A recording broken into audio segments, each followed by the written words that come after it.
Hello everyone, I welcome you to my YouTube channel. आज हमारे साथ एक नई मेहमान है। वो इस साल आईसीएसई क्लास 10 2020 के एग्जाम में 90.6 स्कोर किया है उन्होंने। ये बहुत ही स्पेशल है। इनका रीज़न ये है कि ये जब नाइन्थ के फाइनल टर्म में थे तो इनका मैथ्स में स्कोर 35 के आसपास था। आज मैं प्राउडली कह सकता हूँ कि मेरी स्टूडेंट है और इन्होंने फाइनल टर्म में 95 स्कोर किया है, और वो भी एक साल में इतना ज्यादा इम्प्रूवमेंट। इनका सेमेस्टर वन में भी आई थिंक 38 या 39 स्कोर आया था। तो आज उन्हीं से बात करते हैं, देखते हैं उनके क्या क्या स्ट्रेटेजी है, क्या टिप्स वो आप सबको देना चाहती हैं। So Reshmi, welcome to the my YouTube channel. सबसे पहले आपको कॉन्ग्रेचुलेशंस, आपने बहुत ही अच्छा परफॉर्मेंस दिखाया है इस बार। आप सबसे पहले ये पूछना चाहता हूँ, आपके पेरेंट्स का रिएक्शन क्या था जब आपका रिजल्ट आया? हाँ, जब हम रिजल्ट चेक किए थे तब तो घर में कोई नहीं था। फिर जब मम्मी पापा आए तब हम बताए, तो मम्मी तो बोली कि बहुत अच्छा और खुश हुई। पर पापा को बोले तो पापा बोले कि इंटर में और अच्छा करना। वो कुछ रिएक्शन वैसा कुछ दिए नहीं। ओके। तो पापा आप लगा होता है ना कि हाँ, दिखाते नहीं है। हाँ, तो अभी आप ये चीज बताओ मुझे कि आपका इस टर्म में कितना परसेंटेज आपने स्कोर किया है बोर्ड में? 90.6। 90.6। आपके मैथ्स में कितने स्कोर थे? 95। 95। और physics, chemistry, bio? Physics 90, chemistry 86, bio 89। Bio 89। मतलब रटने वाले सब्जेक्ट्स में आपका परसेंटेज थोड़ा कम है, और जिसमें लॉजिक लगता है उसमें मार्क्स ज्यादा है। सही बात है? हाँ, मतलब हमको रटने वाला चीज पसंद नहीं, जो याद हो जाए खुद से वो ज्यादा पसंद है, इसलिए उस समय ज्यादा। ओके। मैं आपसे एक चीज पूछना चाहता हूँ कि क्लास नाइन्थ के फाइनल टर्म में जब आप मेरे पास नहीं आए थे, उससे पहले आपका क्या स्कोर था मैथ्स और साइंस में? मैथ्स में मेरा 35 आया, इसलिए बस पास हो गए। और फिजिक्स केमिस्ट्री बायो तीनों में मेरा रेड मार्क था, फेल थे। फेल थे? और मार्क्स फेल्स? 20s में था मार्क्स मेरा, तीनों में। कुछ अच्छा नहीं था, बिल्कुल भी अच्छा नहीं था मेरा साइंस। तो आप सीधे 20 मार्क्स से आपका सीधे 90 तक पहुंचने का सफर तो बहुत ज्यादा डिफिकल्ट रहा होगा। लगता है बहुत ज्यादा मेहनत किए हैं आप इस बार एक साल में। डिफिकल्ट था, लेकिन आपकी वजह से इजी हो गया। तो आप पढ़ाते थे तो बस दिमाग में चला जाता था, उसके बाद तो फिर मतलब सब इजी लगने लगा था। एक चीज आप बताओ, जब पढ़ाते थे आप तो नाइन्थ के एग्जाम का तैयारी कर रहे थे, उस समय मेनली मैथ्स में क्या प्रॉब्लम होता था, या साइंस में आपको क्या प्रॉब्लम आता था कि आपका स्कोर इतना कम आया था? ताकि बाकी बच्चों के साथ भी यही चीज प्रॉब्लम होता है कि मैथ्स में मार्क्स नहीं आता है, साइंस में मार्क्स नहीं आता है, कितना ही पढ़ लो। वो पढ़ना तो चाहते हैं लेकिन मार्क्स नहीं आ पाता है। तो आपके साथ क्या प्रॉब्लम होता था नाइन्थ में? मतलब टीचर पढ़ाती थी तो समझ में नहीं आता था। मैथ्स में तो ये था। और उस टाइम हम ट्यूशन नहीं कर पा रहे थे लॉकडाउन की वजह से। तो बस किसी तरह फॉर्मूला देख के गए थे और बस पास हो गए। और साइंस, वो भी ऑनलाइन क्लास में, तो कुछ भी समझ में नहीं आता था। मतलब क्या आएगा क्या नहीं आएगा ये भी पता नहीं होता था। और सर क्या पूछेंगे क्या नहीं, कुछ समझ में भी नहीं आता था। बुक से क्या पढ़े, मतलब बुक में देखते थे तो लगता था ना कि सारा चीज पढ़ना चाहिए, पर सारा चीज नहीं आता है ना। तो हम्म। हम डेफिनेशन वगैरह पढ़ के गए थे और फॉर्मूला देख के गए थे, पर उतना कुछ आया नहीं। तो इस साल मतलब आपने ऐसा क्या अलग किया है जी आपको इतना ज्यादा स्कोर आया? पहले मैथ्स से स्टार्ट करते हैं। मैथ्स में आपका बोला 35 आपको आया था नाइन्थ के फाइनल टर्म में, यानी फरवरी का बात है। और एक साल में आपका डायरेक्ट 95 स्कोर, वो भी पूरा बोर्ड एग्जाम में। मतलब क्या अलग हुआ, क्या आपने अलग किया, या फिर क्या एक्स्ट्रा पढ़ा जो यहाँ पे बहुत ज्यादा मेहनत किया? क्या क्या चीज के चलते इतना अच्छा स्कोर हुआ आपका, और क्या गलती आपने नहीं बहुत किया? बहुत ज्यादा मेहनत नहीं किए थे। मेरे मतलब मैथ्स में बस प्रैक्टिस होता है। तो बस प्रैक्टिस डेली मैथ्स बनाएंगे तो फिर सारा चीज बनने लगता है, और जब बनने लगता है तब अच्छा लगने लगता है। और बस एक फॉर्मूला ही तो रटना रहता है, एक चैप्टर में एक फॉर्मूला। और बस प्रैक्टिस। तो नाइन्थ नाइन्थ में क्या प्रैक्टिस नहीं कर रहे थे?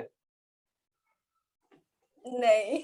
10th में आपका जो मैथ्स में जो 95 स्कोर आपका आया है, इसमें आपने मतलब किस किस बुक से पढ़ा या फिर आपका क्या सोर्सेस है जिसके कारण आपका इतना ज्यादा स्कोर हुआ?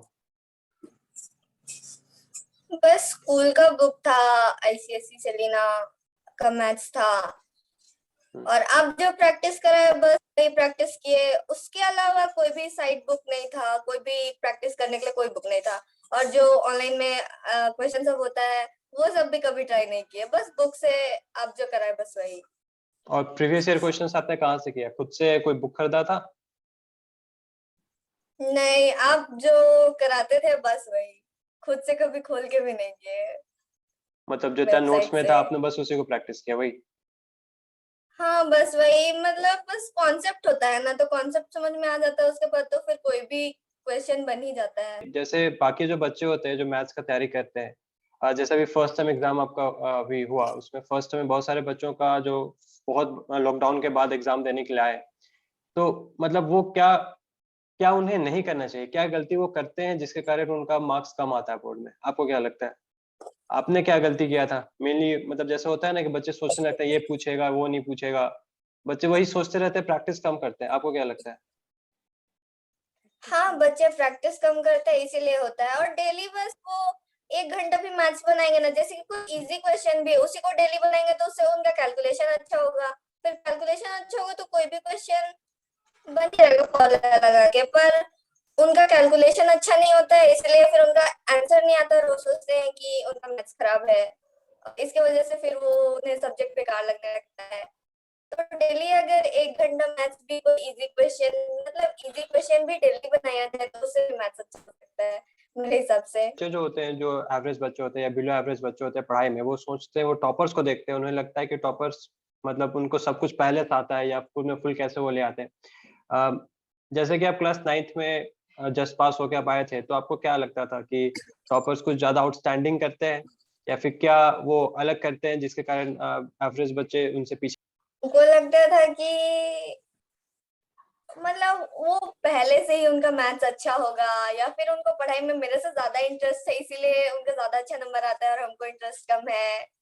तो आपका तो जो मार्क्स है वो आपके स्कूल के टॉपर्स के बराबर आया है मैथ्स में, तो आपको क्या लग रहा है कि हमको पहले से मैथ्स आता था, ये बस दिमाग का थोड़ा सा मेंटल थोड़ा सा ये था कि हाँ मतलब एक बार मार्क्स आ जाए तो अपने आप कॉन्फिडेंस आ जाता है कि नहीं हम बाद में और भी मार्क्स ला सकते हैं? हाँ नहीं, मेरा मैथ्स भी पहले से उतना अच्छा नहीं था, पर प्रैक्टिस करते करते अच्छा हो गया और अब लगता है कि हाँ हम आगे भी ज्यादा अच्छे नंबर ला सकते हैं।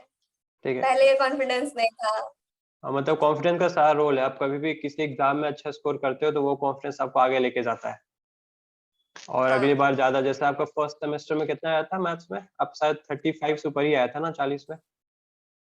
हाँ, 38 आया था। 38 आया था, मतलब 40 में 38, वो भी मतलब कहाँ 35 80 में, और कहाँ आपका डायरेक्ट 38 आया था आउट ऑफ 40, तो वो भी बड़ा बहुत बड़ा रोल प्ले करता है आपका कॉन्फिडेंस। अब मुझे ये बताओ कि जैसे मैथ्स में अगर आप किसी डिफिकल्ट टॉपिक पे फंस जाते थे, कुछ चीज समझ में नहीं आता था, तो फिर आप क्या करते थे? उसे छोड़ देते थे या फिर मतलब क्या करते क्या थे? जैसे होता है ना कि टोटल 24-25 चैप्टर्स है, तो ऐसा तो नहीं है कि सारे का सारा चैप्टर्स पता ही होगा, एक दो चैप्टर्स ऐसे होते हैं जो हाँ डिफिकल्ट होता है, तो उसमें बच्चे क्या करते हैं कि छोड़ देते हैं वो चैप्टर्स, वो ये सोचते हैं कि चलो सेक्शन बी में आएगा तो फिर उसका अटेम्प्ट नहीं करेंगे, या फिर चलो 5 मार्क्स का बात है, 3 मार्क्स का बात है। तो आप क्या करते थे उस समय? वैसे हम भी पहले छोड़ देते थे, क्योंकि पहले का बात कुछ और था, पर ये 10th था, हम छोड़ना नहीं चाहते थे। तो जो नहीं होता था वो आपसे पूछते थे, फिर नहीं समझ में, फिर तो समझ में आ ही जाता था। फिर प्रैक्टिस करते करते फिर वो मेथड याद हो जाता था कि हाँ ऐसे ऐसे करना है, फिर बस हो गया। एक्चुअली होता है क्या है ना, बच्चे मैथ्स का बुक से पढ़ते हैं तो सारा जो टाइप्स होता है क्वेश्चंस को मिक्स रहता है, तो उन्हें पता नहीं चलता है कितना टाइप्स का क्वेश्चन आता है हाँ इसमें। आपको टाइप्स पता, जैसे जो नोट्स आपको मिलता था उसमें टाइप्स दिया रहता था, ये टाइप का क्वेश्चन आ सकता है, इस चैप्टर्स में 3 टाइप होते हैं, तो वो टाइप वाइज करने से बहुत ज्यादा हेल्प होता है, ताकि एग्जाम में क्वेश्चन देखते ही आप एक बार में बता सको कि हाँ ये इस टाइप से बनेगा, इसमें ये फॉर्मूला लगेगा और इस तरीके से आंसर आएगा। क्या सही बोल रहा हूँ? हाँ हाँ, आप सही बोल रहे हैं। ठीक उससे है। टाइम बच जाता था, ज्यादा कुछ प्रैक्टिस करने का जरूरत भी नहीं था। वैसे ठीक बुक है। देखने से लगता है कि हाँ क्या क्या करे और क्या नहीं करे। पर ऐसा तो नहीं हुआ। ठीक है, तो आप बाकी जो बच्चों की कुछ बताना चाहते हैं मैथ्स में, जो अभी मतलब फाइनल एग्जाम के लिए तैयारी करे बोर्ड का, जिनका मैथ्स उतना अच्छा नहीं है, उनके हिसाब से उनका मैथ्स अच्छा नहीं है, 2 या 3 पॉइंट्स जो आप बताना चाहें उन्हें कि ये 3 चीज कर लो तो आपका मैथ्स इंप्रूव हो सकता है। वैसे मैथ्स में सबसे ज्यादा बेसिक होता है कैलकुलेशन, मतलब हाँ मल्टीप्लिकेशन अच्छा से होना चाहिए, वो सब में हो जाता है गड़बड़ जल्दी जल्दी करने में, तो वो सब ठीक करने के लिए डेली प्रैक्टिस तो करना पड़ेगा। मुझे याद है जब आप शुरू शुरू ज्वाइन किए थे तो आपके साथ भी यही इश्यू हो रहा था, है ना? 2 साल लॉकडाउन के बाद आने के बाद यही प्रॉब्लम होता है सबके साथ। चलो अच्छा, हाँ मतलब अचानक प्रैक्टिकल। हाँ। कैलकुलेशन आपको पता है कि हाँ ऐसे होगा, लेकिन अचानक से दिमाग काम नहीं करता है, और वही चीज आप डेली करोगे तो हाँ तुरंत दिमाग में आ जाता है।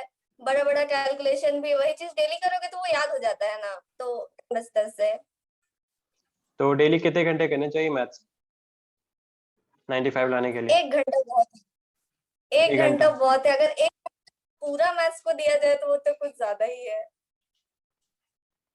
ठीक है, तो सारे स्टूडेंट्स को मैं यही बोलना चाहूंगा कि सबसे बड़ा रोल होता है कॉन्फिडेंस का। अगर आप कैलकुलेशन बहुत ज्यादा करते हो, आप प्रैक्टिस बहुत ज्यादा करते हो, आप first term second term pre board में आप धीरे धीरे इंप्रूवमेंट दिखाते हो और अच्छा स्कोर करते हो, तो ही जाके उस कॉन्फिडेंस का हेल्प से आप बोर्ड में फाइनल अच्छा स्कोर कर सकते हो। ऐसा नहीं हो सकता है कि आप प्री बोर्ड में फेल हो रहे हो, अचानक जाके बोर्ड में आपने 100 ले आया या 95 ले आया, ऐसा नहीं हो सकता है। वो ग्रेजुअली इंप्रूवमेंट होता है।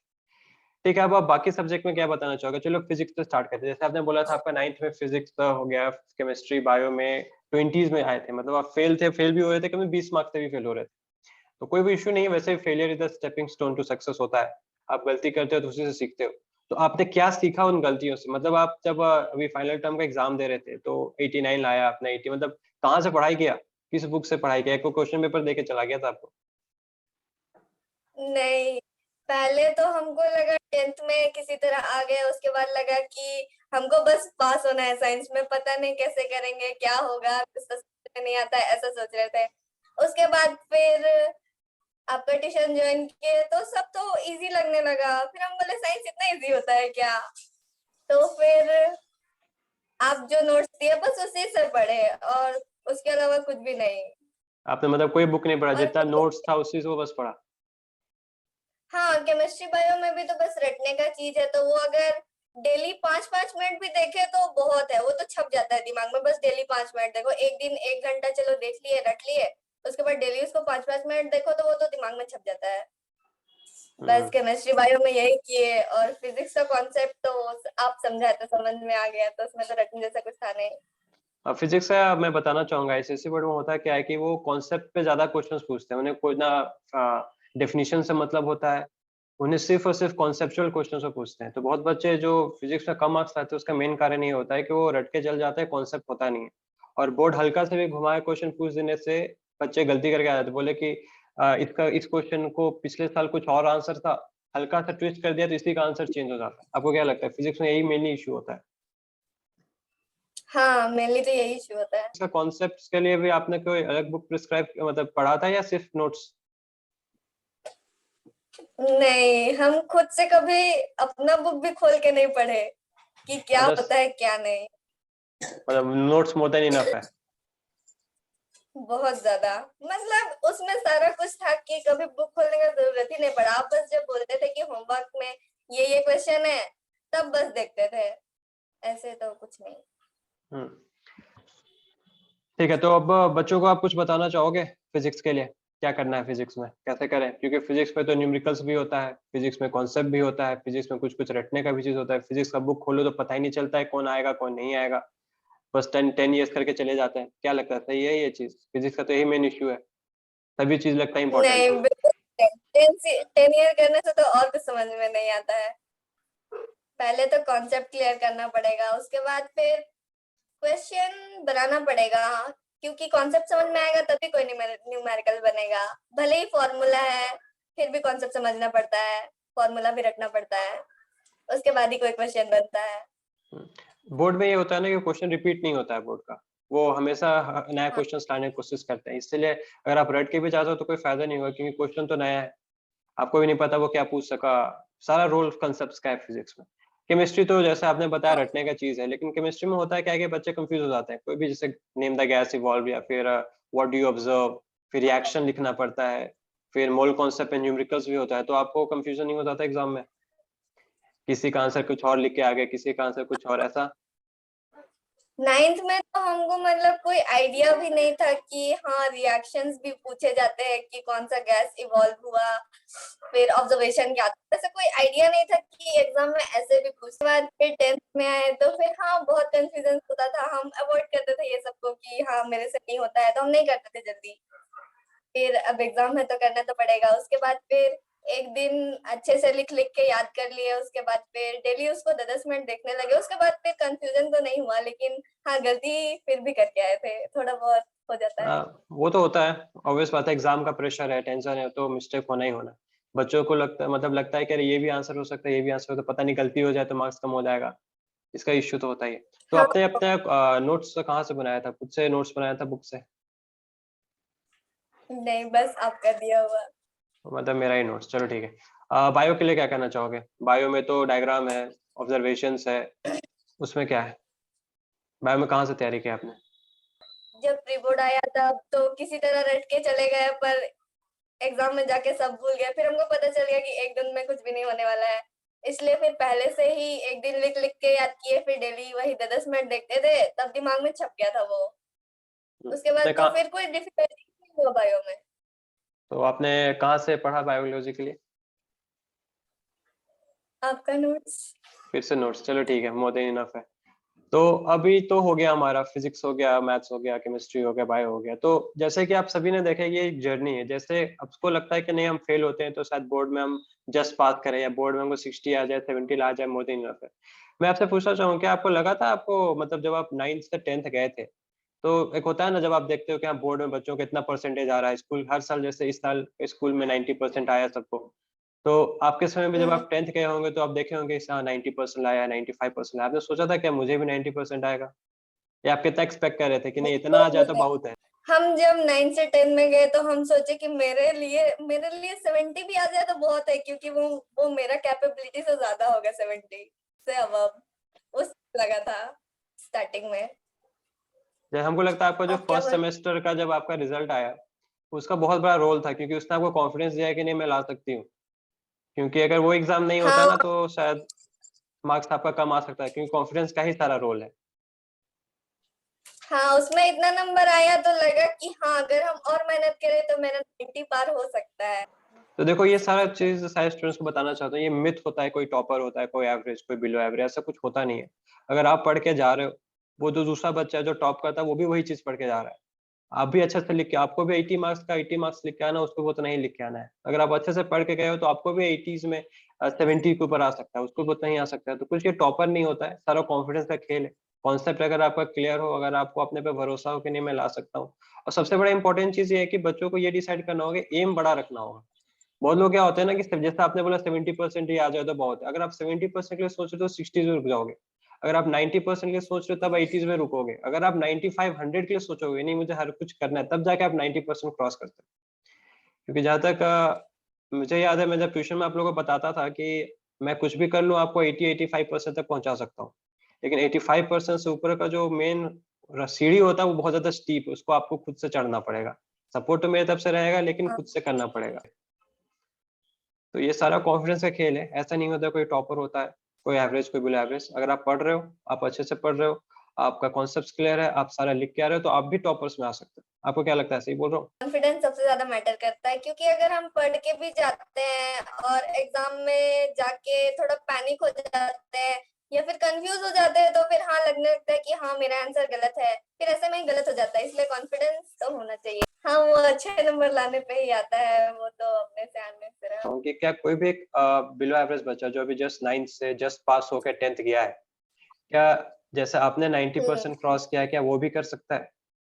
क्या कोई भी कर सकता है कि ये बस दिमाग बिल्कुल का कर खेल है? सकता है। नहीं नहीं, बिल्कुल कर सकता है, बस उसको मेहनत करना पड़ेगा। लेकिन ऐसा नहीं कि बस एग्जाम के एक दिन पहले पढ़ के चले गए। के लिए वैसे आपने अपने फ्यूचर के लिए क्या सोचा है, क्या बनना चाहते हो?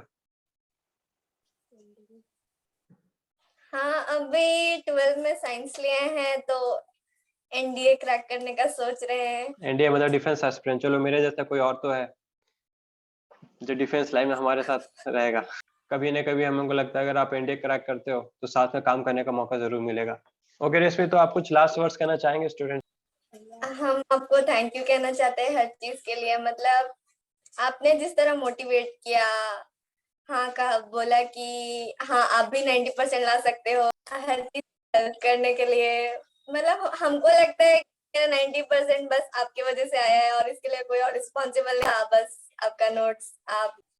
ओके, तो थैंक यू रेशमी अपना समय देने के लिए। वैसे आप ठीक है भैया, थैंक यू।